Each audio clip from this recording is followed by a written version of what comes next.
hello लोगोफोर आंनि गोसो गोरबोनिफ्राय आरो फिन खेबसेबाव बयखौबो खुलुमहरबाय दे लोगोफोर दे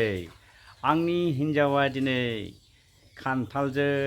अमा बेदर गोरानजों संगोन लोगोफोर नोंसोर भिडिअखौ अन्नानै नायलांबाय थादे आं नोंसोरनो हाजासेखौ देखायलांबाय थागोन दे लोगोफोर दे मिक्सार मेचिन मोननाया नालाय थफियाव बिदिनो देनांगौ आरो दाबो बोलो गैयै गैयै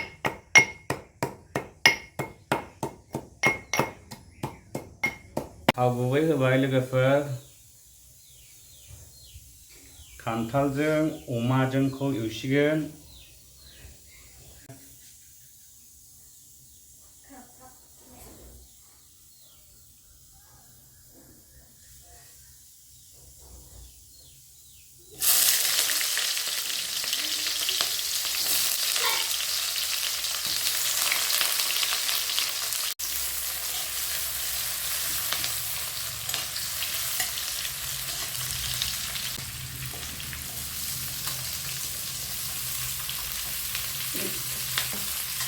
अमा बेदरखौ एवनानै लाग्रोबाय लोगोफोर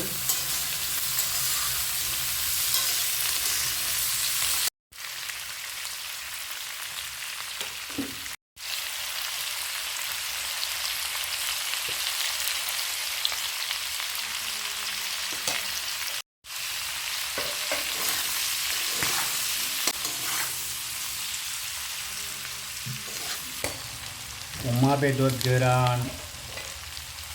जिबुबो दंखायो लोगोफोर बेखौ खान्थालजों संगासिनो दं बानलु देनाय होबाय हाइजें देनाय होबाय सामब्राम गुफुर देनाय होबाय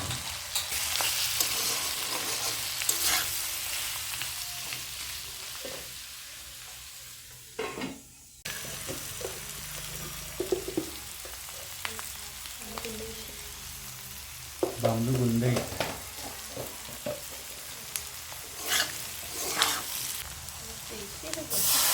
दै एसे होबाय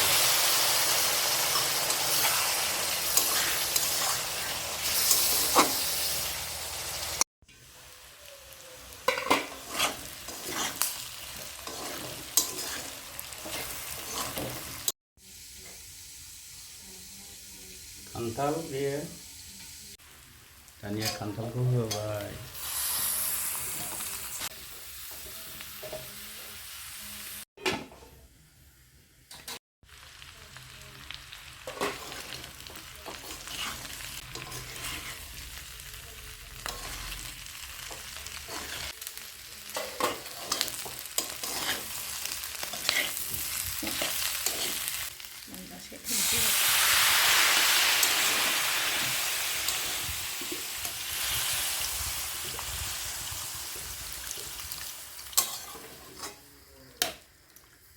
दै होबाय लोगोफोर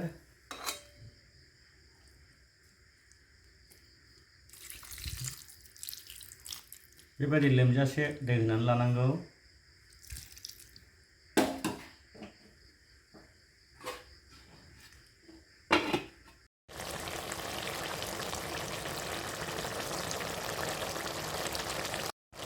बिराद गोदौहाबबाय लोगोफोर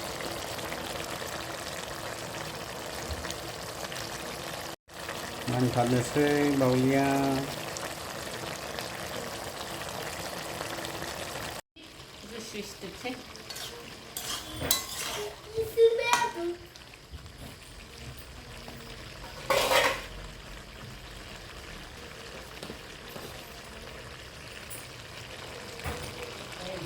मस्ला पाउडार होनोसै एसे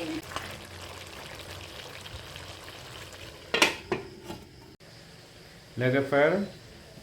भिडिअआ एसेखिनियावनोसै मोनबाय नै मोनबाय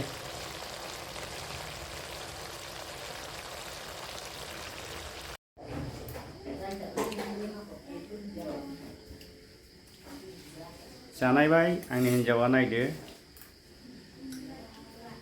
माबायदि टेस्टि जाखो खिन्थाहरलाय आरो जानाय हरनानै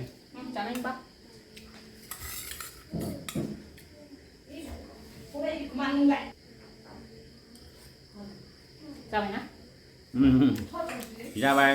लोगोफोर बरिया जादों नोंसोरबो बेबायदि अमा बेदर गोरान आरो खान्थाल माब्लाबा संनानै जानायदो बिराद गोथाव जायो लोगोफोर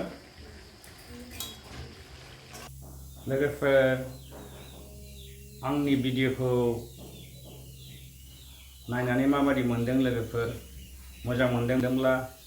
लाइक हो शेयार खालाम आरो आंनि द्रौपदी ब्लग चेनेलखौबो साबस्क्राइब खालामना लादो लोगोफोर दे